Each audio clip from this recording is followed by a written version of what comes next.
you, Coach Tom Thibodeau, have mentioned defense, I believe, just off the top of my head, no fewer than 4 times in this conversation so far.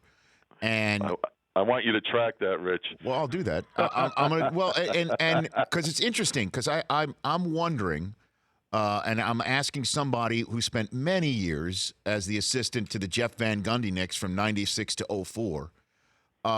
When I look at the Warriors team and I see how many people in a copycat league are trying to maybe outscore them, do you think there's a possible pendulum swing back to the days where asses are put on the floor by enforcer types in the middle of the lane? Is there a possibility that we see that in the association, Tom? I think the new rules, you're not going to be able to do that. But I think what you can't lose sight of is how great a defensive team Golden State is. So it's not only their offense that you have to deal with. You have to deal with their defense. But I think the importance of defense has that's never changed. If you went back the last 20 years and you looked at the conference finalists, you see they're well balanced. They're strong on both sides of the ball. But I think you have to take a look at some things that may be outside of the box to try to, at least slow Golden State down some. And I don't know if you can do that. That team is very well put together. I think you have to try to make them work for their points.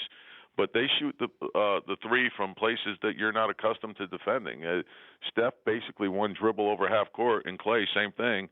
That's a good shot for those guys. I had the opportunity to coach them with Team USA, and they work on it, and they shoot them, and they make them. So, I think you have to be aware, alert. You have to challenge. You have to have a multiple effort mentality. And I think the versatility, the 6'8", 6'9" guys, 6'7", as many of those guys as you can get that can defend, I think that's important. And shoot threes too, I guess, right? I mean, shoot threes because the thing is they're going to put 43s up, and so if they're making 18 or 20 and you're making 6, that's almost an impossible deficit to make up. No, it is a beautiful thing to watch, right? A team that passes so much and a team that's so fluid in offense, and it really is it is a beautiful thing to watch.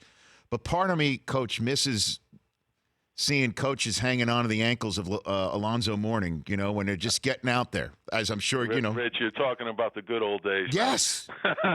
But is there I know you mentioned the rules, but the rules have changed the game, and I think for the better. It crossed over.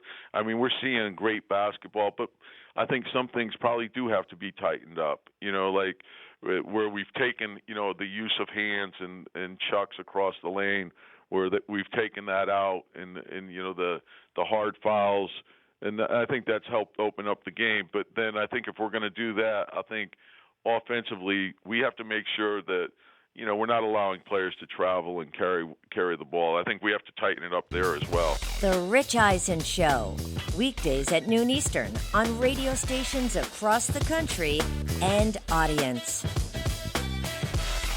If you like that video, be sure to download our app, and I'll be sure to help the NFL figure out what a catch is.